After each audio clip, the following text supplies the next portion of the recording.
దగ్గర ఏముంది, వాళ్ళతో పొత్త, ఆ ప్రచారం మూర్ఖుల పని. అసలు తెలంగాణకు బీఆర్ఎస్ అవసరమా? బీజేపీ రాష్ట్ర అధ్యక్షుడు కిషన్ రెడ్డి వ్యాఖ్యలు. నేటి నుంచి బీజేపీ విజయ సంకల్ప యాత్ర, భాగ్యలక్ష్మి ఆలయం వద్ద వాహనాలకు పూజలు నిర్వహించారట. ఇక బీఆర్ఎస్ దగ్గర ఏముంది, పైసి ఉంది. కాళ్ళ బేరానికి వచ్చినా పొత్తు పెట్టుకోం. బీఆర్ఎస్ అడ్రస్ గల్లంతైంది. ఆ పార్టీ నేతలు బీజేపీ వైపు చూస్తున్నారు. లోక్సభ ఎన్నికల్లో మాకు 10 సీట్లు ఖాయం. బీఆర్ఎస్ కాంగ్రెస్ మధ్య రహస్య ఒప్పందం. బీజేపీ ఎంపీ లక్ష్మణ్ వ్యాఖ్యలు చేసినట్టు 17 సీట్లు గెలుస్తామనేమో కిషన్ రెడ్డి, 10 గెలుస్తామని వీళ్ళు. కన్ఫ్యూజన్ లో బీజేపీ ఉన్నట్టుగా కనిపిస్తా ఉంది. కాళ్ళ బేరానికి వచ్చినా పొత్తు పెట్టుకోం.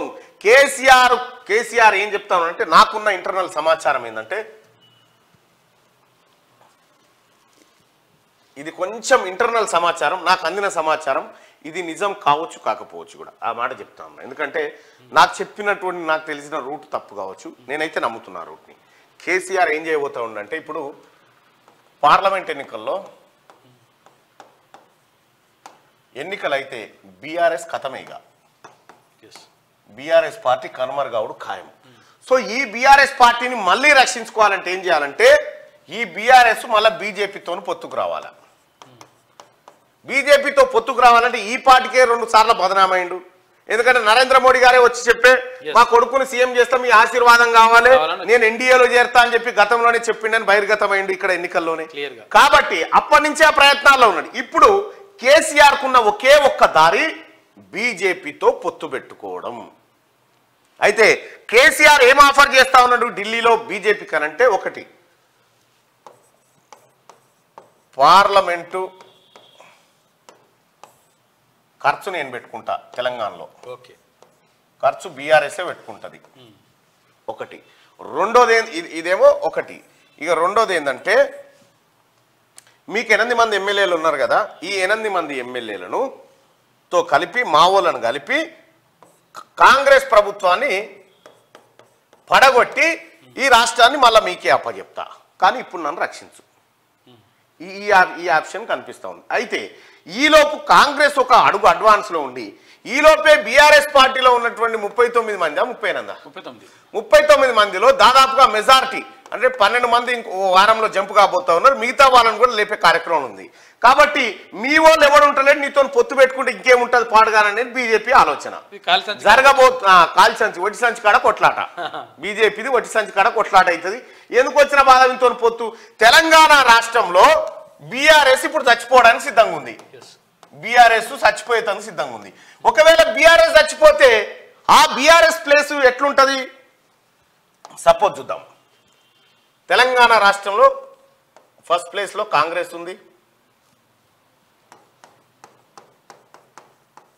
సెకండ్ ప్లేస్ లో ఇప్పుడైతే బీఆర్ఎస్ ఉంది, థర్డ్ ప్లేస్ లో బీజేపీ ఉంది. రైట్. ఇప్పుడు ఈ థర్డ్ ప్లేస్ లో ఉన్నటువంటి బీజేపీ ఫస్ట్ ప్లేస్ లో పోవాలంటే ఎవరిని చంపాలి? కాంగ్రెస్ ని చంపాలి. దీన్ని బీజేపీ ఇప్పుడు బీజేపీ సెకండ్ ప్లేస్ పోవాలంటే బీఆర్ఎస్ ని చంపాలి.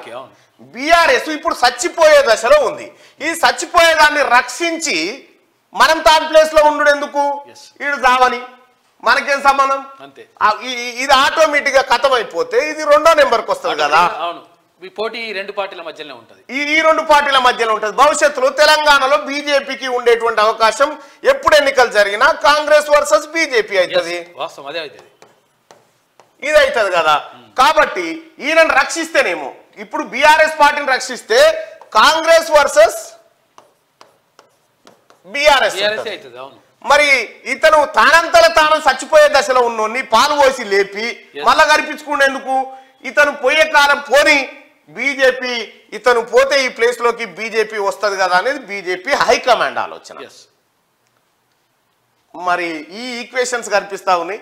బీజేపీ తనంతల తాను పోతున్న సందర్భంలో దాన్ని కాపాడడం ఎందుకు అనేటువంటి ఆలోచనలో ఏది బీఆర్ఎస్ కాపాడేందుకని బీజేపీ ఆలోచిస్తుంది. ఇది జరుగుతూ ఉంటే ఎట్టి పరిస్థితిలో బీజేపీ కాళ్ళ మీద పడైనా సరే కాపాడుకోని రక్షించుమని వేడుకోవాలి. చచ్చిన తర్వాత మళ్ళీ పానం పోయమని అడగాలి, సంజీవిని తీసుకురా అని చెప్పాలి. అంతే. ఆ పరిస్థితిలో ఉందన్నట్టు. ఇప్పుడు ఏం జరుగుతుందో చూడాలి. ఉన్న యాంగిల్స్ అయితే గిది. అయితే ఈలోపే ఇక్కడ ఈయన చేసిన ఫస్ట్ ఆప్షన్ ఉందిగా, పార్లమెంట్ ఖర్చు చేస్తా ప్లస్ నీ 8 మందికి నా ఓళ్ళని యాడ్ చేస్తా. ఈ నీ ఓళ్ళనే లేకుండా Congress party already sketch start చేసింది.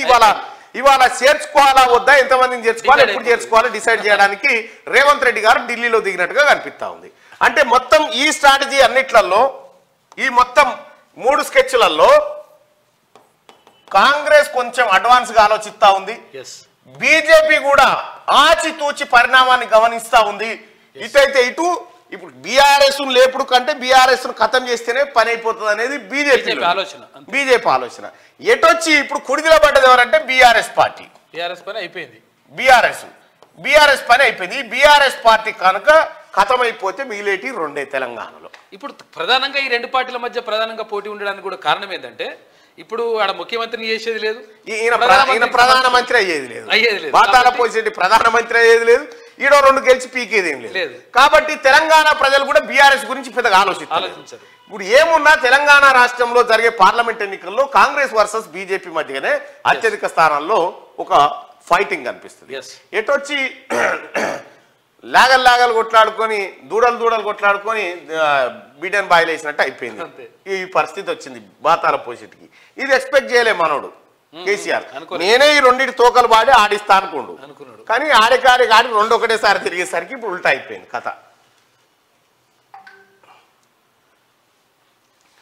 త్వరలో ఢిల్లీకి కేసీఆర్ పలువురు జాతీయ నేతలను కలిసి. ఎందుకు ఢిల్లీకి కేసీఆర్ అని అంటే ఈ బీజేపీతో పొత్తు. ఆల్రెడీ బోయినపల్లి వినోద్ కుమార్ అక్కడ లైనప్ చేస్తా ఉన్నాడు, ఎవరెవరిని కలవాలి, పొత్తు కోసం ఏం చేయాలని. వాళ్ళేమో దగ్గర రానిస్తలేరు. ఒకవేళ బీఆర్ఎస్ పార్టీ గనక బీజేపీతో పొత్తు పెట్టుకుంటే బీజేపీకే నష్టం. మళ్ళీ నష్టం అవుతుంది, కాంగ్రెస్ లాభం అవుతుంది, కాంగ్రెస్ కు లాభం అవుతుంది, బీజేపీకి నష్టం అవుతుంది.